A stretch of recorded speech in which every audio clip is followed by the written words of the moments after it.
एक आदमी ने एक बहुत ही खूबसूरत लड़की से शादी की। शादी के बाद दोनों की जिंदगी बहुत प्यार से गुजर रही थी। वो उसे बहुत चाहता था और उसकी खूबसूरती की हमेशा तारीफ किया करता था। लेकिन कुछ महीनों के बाद लड़की चर्मरोग स्किन डिजीज से ग्रसित हो गई और धीरे धीरे उसकी खूबसूरती जाने लगी। खुद को इस तरह देख उसके मन में डर समाने लगा कि यदि वो बदसूरत हो गई तो उसका पति उससे नफरत करने लगेगा और वो उसकी नफरत बर्दाश्त नहीं कर पाएगी।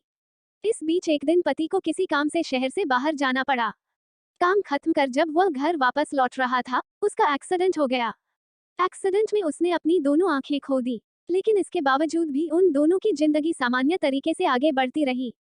समय गुजरता रहा और अपने चर्मरोग के कारण लड़की ने अपनी खूबसूरती पूरी तरह गंवा दी। वह बदसूरत हो गई, लेकिन अंधे पति को इस बारे में कुछ भी पता नहीं था। इसलिए इसका उनके खुशहाल विवाहित जीवन पर कोई प्रभाव नहीं पड़ा।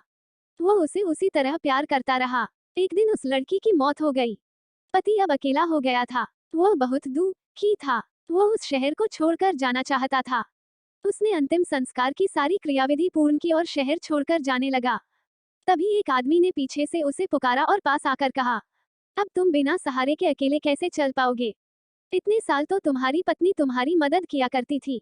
पति ने जवाब दिया, दोस्त, मैं अंधा नहीं हूँ, मैं बस अंधा होने का नाटक कर रहा था। क्योंकि यदि मेरी पत्नी को पता चल जाता कि मैं उसकी बदसूरती देख सकता हूँ, तो यह उसे उसके रोग से ज्यादा दर्द देता। इसलिए मैंने इतने साल अंधे होने का दिखावा किया। वो बहुत अच्छी पत्नी थी। मैं बस उसे खुश रखना चाहता था। सीख, खुश रहने के लिए हमें भी एक दूसरे की कमियों के प्रति आंखें बंद कर लेनी चाहिए और उन कमियों को